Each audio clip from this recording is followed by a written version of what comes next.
I stood in the huge lobby of our family mansion, peering into the dark shadows that stretched across the marble floor. The house was filled with the silence that comes with loss.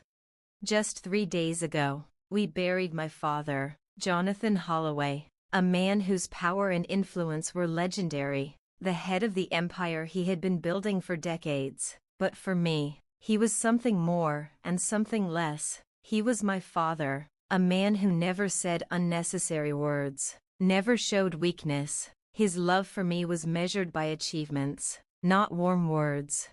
Today I received the documents confirming that the entire inheritance passes to me, all his companies, assets, this mansion, everything except the minor formalities, which remained open. I should have been relieved. Instead, I felt like I was a pawn in a game I didn't know the rules of yet. Congratulations. The voice startled me.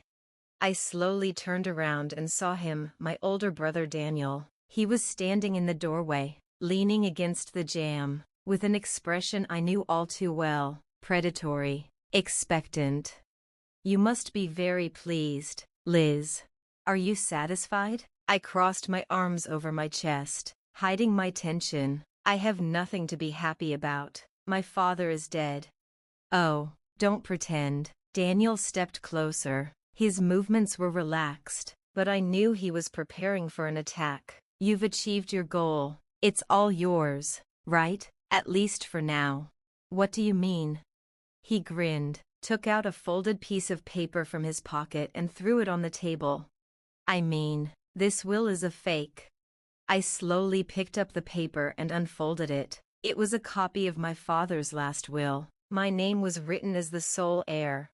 Are you serious? I looked at him. Do you think I forged the document?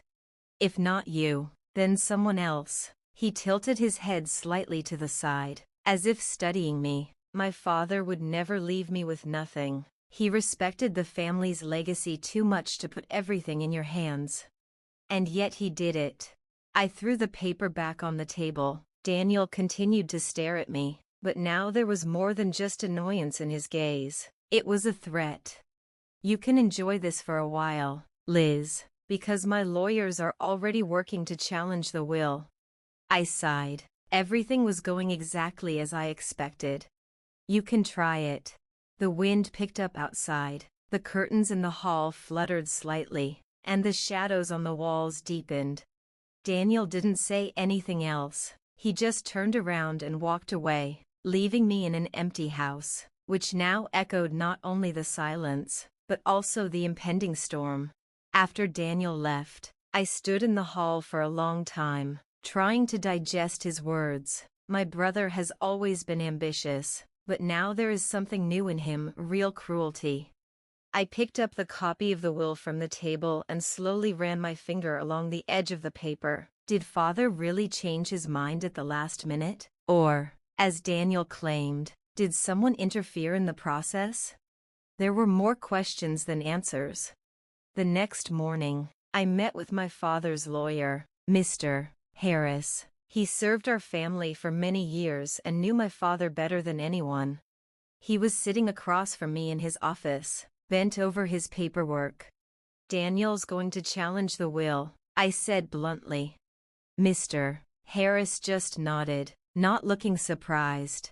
I assumed that this would be the case. He has already sent a request for review. I tensed up. What does that mean? This means that the court may order an investigation into the authenticity of the document. If Daniel provides enough evidence, the judge can freeze all assets before the trial. I exhaled. That was the worst news. Without access to money and companies, I couldn't defend myself in this battle. But the will is genuine, right? I looked at Mr. Harris intently. He thought about it, and then said, as far as I know, yes, but there is one caveat. He handed me a new document. I ran my eyes over the text and froze. What is it? Additional caveat. It was added to the will 2 weeks before your father's death. My heart sank. The document referred to a certain closed deal that the father had concluded before his death. The will stated that the heir, that is, I, must fulfill the terms of this transaction, otherwise the inheritance will be annulled. Did you know about this? I asked.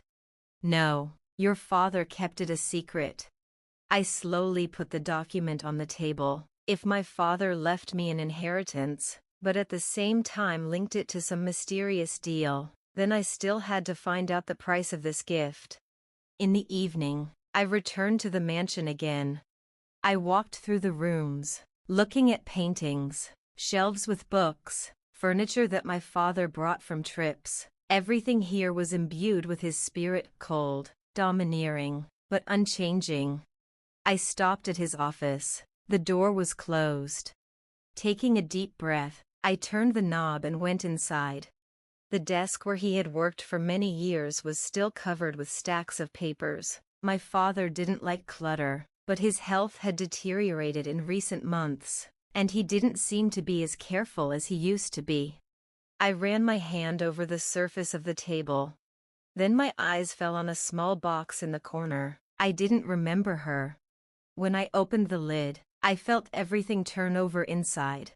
There was a letter inside. My handwriting was neatly written on the envelope. Elizabeth. My breath caught in my throat. My father left me a letter. But what did he want to tell me after he died? I carefully took the envelope and felt my fingers tremble. The answers were closer than I thought. I was sitting in my father's office, holding an envelope with my name on it. The paper was slightly yellowed at the edges, but the handwriting was clear and confident. My father was not a man prone to sentimentality. If he left me a letter, it means that it contained something important. I tore open the envelope and unfolded the piece of paper. Elizabeth, if you're reading this letter, then I'm gone, and that means you're going to find out the truth. The truth? I swallowed and continued reading. I wasn't always who you knew me to be. My power and influence didn't just appear. You have to pay for everything. What I'm leaving you isn't just money and power. It's a responsibility. You have to be careful. Daniel is not who he says he is. He knows more than he's letting on. And there are people who benefit from hiding the truth. I frowned. What is he talking about? There are secrets in my affairs that can change everything. I wanted to tell you earlier, but I didn't have time. They'll start looking. They already know. My breathing was labored. Who are they? I looked at the end of the letter. You'll find the answers back where it all started. And everything. No signatures, no explanations. Just a mystery. I sat in my office for a long time, trying to make sense of the letter. My father was talking about a secret, about people who benefit from hiding the truth, about Daniel. I knew I needed to know more.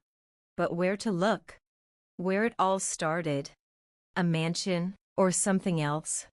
I remembered my father's old office in the city center. He rarely appeared there in recent years, but always kept it in his possession. If there could be traces of his past somewhere, it was there. I put the letter in my pocket, and left the office. As soon as I crossed the threshold, I had a strange feeling. It's like I'm being watched. It was already late, but I decided to go to the office. When I arrived at the building, the street was deserted. I went inside and went up to the right floor. The office looked untouched, dusty tables, books on the shelves, an old safe against the wall. I was looking around the room when I suddenly noticed that the door was ajar. I was definitely closing it. My heart skipped a beat. Someone was here. I slowly reached for the phone, but at that moment a voice came from behind. You shouldn't have come here, Liz. I froze. I slowly turned towards the voice. A man in a dark coat was standing in the doorway. His face remained in shadow, but his voice, it was familiar to me. Who are you? I asked, clutching the phone in my hand. He took a step forward, and the dim light illuminated his face. I froze. Richard?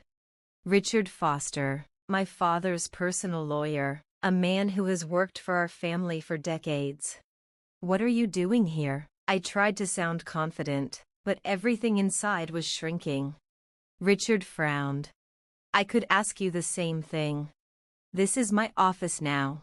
And yet you came here at night, secretly. I gritted my teeth. He tried to make me doubt, but I felt that the truth was on my side. I'm looking for answers, and, apparently, so are you. Richard shook his head. Liz, you don't understand what you're getting yourself into. I took a step forward. Then explain it to me. He paused, his fingers tapping nervously on his coat pocket. Some things are better left in the past. Like what? He looked at me. For example, that your father was not the person you thought he was. I've heard it before, in my father's letter, but it sounded different now. What exactly was he hiding? Richard sighed. Your father made a deal, dangerous, and now you have inherited not only his fortune, but also his enemies. I felt a chill run down my spine. Who are they? People who are better off not dating. My fingers curled into a fist. I want to know the truth. Richard looked at me with regret. Then you should look in the safe. I went to the wall where the old iron safe stood. Do you know the code? Richard nodded. But once you open it, there will be no turning back. I didn't hesitate. Open it. Richard slowly punched in the combination, and with a click, the door opened. Inside was a folder with documents and a small USB flash drive. I took the folder and opened it. On the first page it was written, Case No. 47, Subject, Daniel Holloway. I felt the blood drain from my face. What is it? Richard was silent. I turned the page and saw the photos. My brother was on them.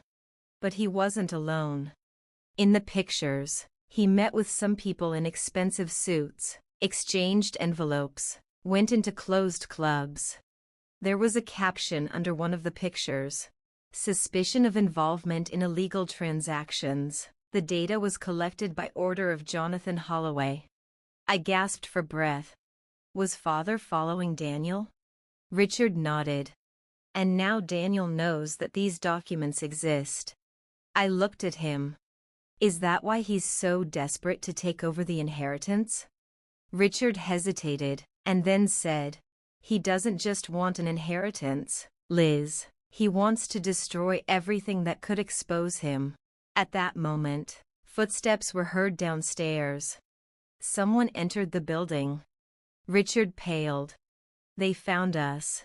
I slammed the folder shut and shoved it into the inside pocket of my coat. Who is this? I whispered. Richard glanced quickly at the door. If you're lucky, just a security guard. If not. I nodded. We shouldn't have taken the risk. Footsteps sounded below. Someone was walking slowly up the stairs. I could hear the creaking of the old stairs. We need to leave. I took a step back, but Richard grabbed my arm. It's too late. The office door slowly opened. A tall man in a dark suit stood in the doorway. His eyes studied us coldly. Miss Holloway. His voice was flat, but there was a hidden threat in it. I pretended I didn't know him. Who are you? He smiled at the corners of his lips. Just a friend of your family. My friends don't usually barge in on me at night. He took a slow step forward. You have something we need. I felt my heart tighten. They knew. Richard surreptitiously moved closer to me. Are you mistaken, mister? It doesn't matter. The man looked at him, then back at me. Hand over the documents, and no one will get hurt. I met his gaze. What kind of documents? He smiled. You don't think your father acted alone, do you? He wasn't the only player in this game, and he left you with debt obligations that you don't even know you have. I forced myself to remain calm. And you think I'm just going to give you everything I found? I think you're a smart woman. He took something out of his pocket. I tensed, expecting a gun, but it was just a regular phone. He pressed the button and the screen lit up. I saw a picture on it. Daniel. He was sitting at a table in some dark room. His hands were tied, and there were signs of beatings on his face. Your brother was less cooperative. I felt the blood drain from my face. What did you do to him? Nothing serious yet, but if you don't want it to become less useful, I advise you to give us the flash drive and the documents. I gritted my teeth. Daniel deserved everything that happened to him, but something inside me wouldn't let me just leave him. I pretended to be thinking. I need time. You don't have time. The man stepped closer, but Richard stepped between us. You forget that there are cameras here, he said. If something happens to her, the police will find out who last saw her. The man chuckled. You're overestimating your security system. I realized that we had no choice. Where is he? I asked. If you want to see him, come tomorrow at midnight. He handed me a business card. It only had an address on it. But come alone. If you bring the police or someone else, I'm afraid we'll have to end our negotiations ahead of schedule. I clutched the card in my hand. I'll be there. He nodded. A smart decision. And then he turned around and left the office, leaving behind a feeling of emptiness and fear. Richard exhaled. You're not going to go there alone, are you? I looked at him. You know that if I don't go, Daniel will be killed. Richard frowned. So what? He tried to destroy you. I wanted to take everything. Are you really willing to take risks for him? I slowly looked down at the card. It's not about him anymore. It's about my father, about what he did, and if I want to survive, I need to understand what he's gotten us into. Richard looked at me for a long moment and then nodded. Then we need a strategy. I nodded. Everything will change at midnight tomorrow. I was sitting in my car in a deserted parking lot and looking at the address on the business card. An abandoned warehouse on the outskirts of the city. The perfect place to disappear without a trace. Richard was totally against it, but I insisted. I knew Daniel didn't deserve my trust. He wanted to take everything my father had left me. He lied, manipulated, and tried to destroy me. But if this mysterious man was telling the truth, then everything was much more complicated. I had to find out the truth. I've come for answers. The clock showed 23:58. I took a deep breath and got out of the car. It was quiet outside. It's too quiet. I walked up to the building and knocked on the heavy metal door. After a few seconds, it creaked, revealing a narrow passage inside. I was met by the same man in a suit. You came. I always keep my promises. He smiled. Good. Let's not waste any time. He led me through a long, dark hallway. My heart was beating faster with every step. Finally, we came out into a spacious room lit by a single lantern. A man was tied to a chair in the middle of the room. Daniel. His face was bruised, his shirt was torn, and his hands were tied behind his back. He raised his head and looked at me with difficulty. Liz. I swallowed. He really looked bad. The man in the suit gestured at him. Now it's your turn. Where are the documents? I took the flash drive and folder out of my pocket. Here they are. He held out his hand, but I didn't give them back. Let him go first. He chuckled. You're in the wrong position to dictate terms. I took a step closer. If you kill him, these documents will go to the police. I was bluffing, but he didn't know it. He looked at me for a few seconds, then nodded to his men. One of them came over and cut the ropes. Daniel collapsed to the ground, breathing heavily. I threw the folder on the table. We're even now. The man took the documents and leafed through them. Then he looked at me. Do you really think this is the end? I froze. Your father left you more than just files. You have no idea what you have in your hands. I felt that he was telling the truth. What do you mean? He chuckled. You'll figure it out for yourself. The only question is whether you will survive long enough. Then he turned around and walked away, leaving us in an empty warehouse. I helped Daniel up. Are you okay? He looked at me with pain and gratitude. You saved me. I didn't answer. I wasn't sure if I had done the right thing. I knew one thing. The game has just started. We drove in the car in silence.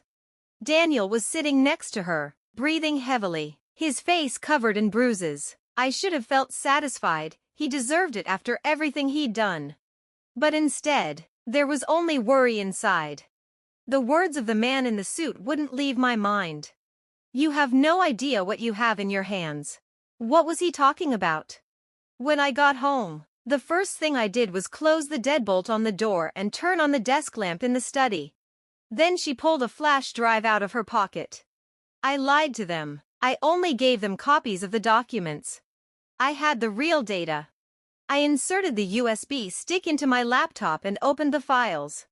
There were financial reports, secret agreements, transactions, a list of names. I scanned the file. These people, they were connected to my father's business. But the further I read, the colder my blood got. Some of the deals had Daniel's name on them. He wasn't just a victim of this game, he was in it from the very beginning. I whirled on him. You knew. He looked at me with tired eyes. What? I turned the laptop toward him.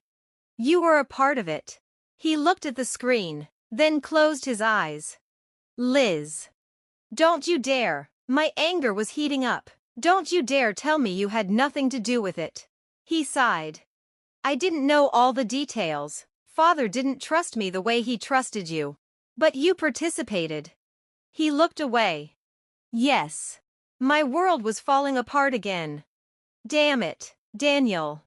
He leaned forward, clutching his head in his hands. Do you think you know everything? My father was not just a businessman. He was. He paused, choosing his words. He was a criminal. I stared at him in silence. We thought he was building an empire, but he was hiding something much darker, and now it's on your shoulders. I took a deep breath. They didn't want the money. They wanted the power that their father had left behind. And now she belonged to me. I knew I had only two options now. 1. Give up. Hand over the documents to the authorities. Renounce the inheritance. Leave and forget about everything. 2. Accept the game. To understand what my father created and use it against those who tried to destroy me. I chose the second way. Daniel looked at me. What now? I looked at the list of names. There were people who helped my father, people who could either destroy me or take my side. I picked up the phone and dialed the number of the first person on the list. Miss Holloway? The voice replied. We need to talk.